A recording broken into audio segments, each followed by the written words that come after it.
If you've been active all your life, you've probably sprained your ankle at some point. And depending on the severity, you may have gone to urgent care, seen your orthopedist or your physical therapist, and that person may have recommended that you wear a walking boot. That makes sense, right? We're going to protect the injury. We're going to make sure it doesn't get worse. Might help with the pain and the subsequent swelling and all that stuff we know that happens after the injury.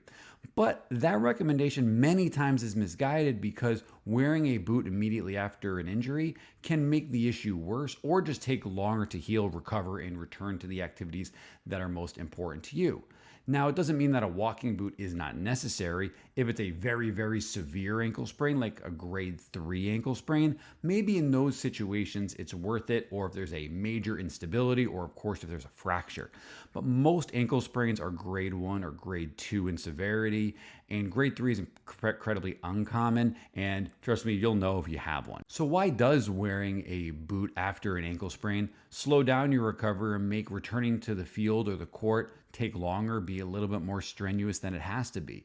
Well, for one, if we put on a boot when maybe it's not absolutely necessary, the muscles around the ankle no longer really have to do their job, right? The boot is providing that sort of false sense of stability. And so the muscles, again, around it that are meant to respond and react to help keep us upright and to give us a sense of balance and coordination when we're standing on one foot or running or doing any sort of functional movement that correlates with your sport. Well, those muscles now can take a little break, and as a result, they become deconditioned, they can become weaker, lose some of that strength, and the muscles around that foot and ankle, right, they are weight-bearing muscles. They respond to having to do the things that are required to keep us upright in whatever your sport or your activities may be.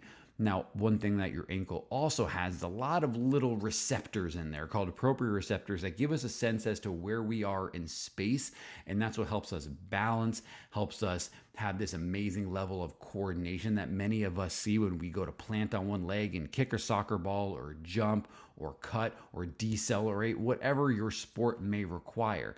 And then the longer that boot does stay on, the stiffer that ankle gets over time. So maybe you do need the boot for just a small amount of time because it was a pretty good severe ankle sprain, right? So maybe you need to wear it for a week or so. We want to minimize the amount of time overall that you need to wear that boot for because, again, the longer it stays on, the stiffer your ankle gets, the more your gait, your walking changes, and then the more compensations that set in that then we have to address later on that can increase even your risk of issues elsewhere. So if I've sprained my ankle, what should I do? Well, if it's a severe ankle sprain like a grade 3, in that case, you probably do need a boot for a little bit of time. Make sure to see a healthcare provider to really get a diagnosis on what the injury is to know the severity.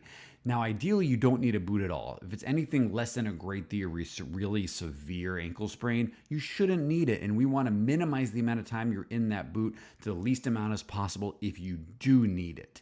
Now, regardless of whether you're in the boot or not, you want to get that ankle moving, maybe non-weight bearing at first, as soon as possible within a pain-free range of motion. We also want to strengthen the ankle through that range of motion as well. So ideally, if you sprained your ankle, you should be going to rehab, should be going to physical therapy, and that is one of the first things we're going to be working on. Improve the range of motion, ideally to your full range of motion at your ankle as quickly as possible, and make sure we're strengthening the ankle through those ranges of motion so that you can not just have the mobility, but demonstrate the strength in these positions as you need to. Then as quickly and safely as possible, we want to get you on your feet. We want to get you weight bearing on that leg to restore the balance that inevitably gets negatively impacted anytime you sprain your ankle. The little receptors within our ankle, the proprioceptors as they're called, they're meant to detect if our balance starts to deviate, and then they send a signal to then be able to respond to stay within our center of mass. That's that little wobble that you see sometimes if you lose your balance. The little receptors in your ankle are telling you where you are in space to help you then respond.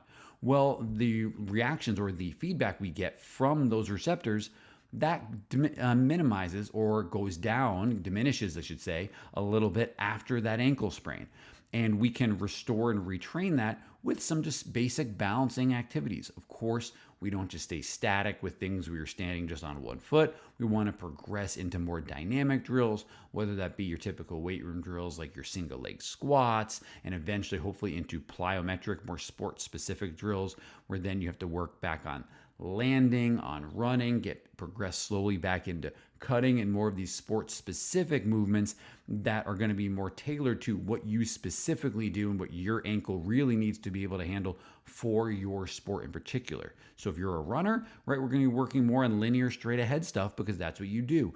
But if you're more of a field sport athlete, or you're a basketball player on the court, tennis player, let's say, you're going to have to cut and go side to side a lot. We need to make sure your ankle is ready for that.